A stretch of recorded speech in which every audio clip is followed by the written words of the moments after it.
He knew from his own life that progress is fragile, that we have to be vigilant against the darker currents of this country's history, of our own history, with their whirlpools of violence and hatred and despair that can always rise again.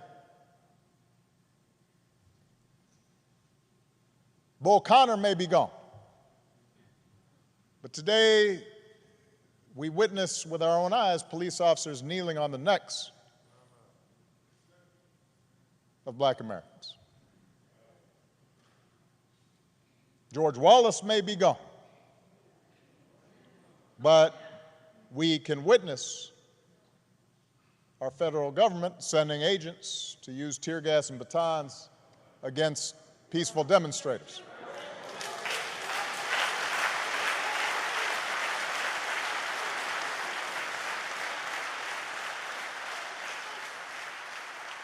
We may no longer have to guess the number of jelly beans in a jar in order to cast a ballot.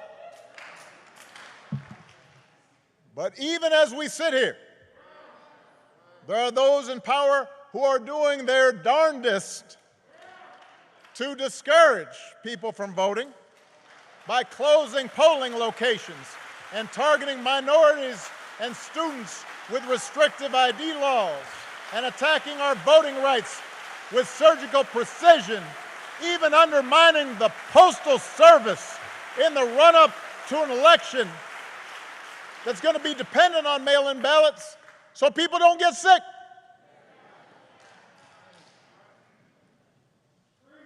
Now, I know this is a celebration of John's life. There are some who might say we shouldn't dwell on such things. But that's why I'm talking about it. John Lewis devoted his time on this earth fighting the very attacks on democracy and what's best in America that we're seeing circulate right now. You want to honor John? Let's honor him by revitalizing the law that he was willing to die for.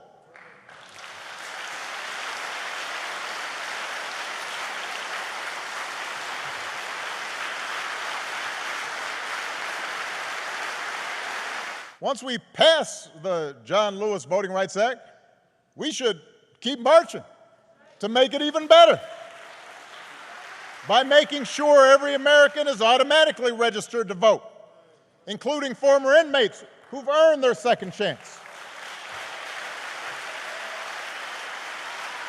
By adding polling places and expanding early voting and making Election Day a national holiday, so if you are somebody who's working in a factory or you're a single mom who's got to go to her job and doesn't get time off, you can still cast your ballot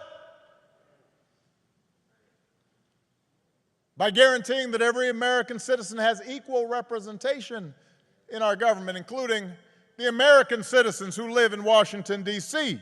and in Puerto Rico. They're Americans.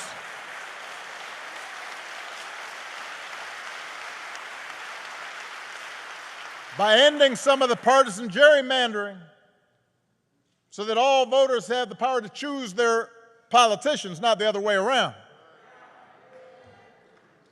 And if all this takes eliminating the filibuster, another Jim Crow relic, in order to secure the God-given rights of every American, then that's what we should do. We can't treat voting as an errand to run if we have some time. We have to treat it as the most important action we can take on behalf of democracy. And like John, we have to give it all we have.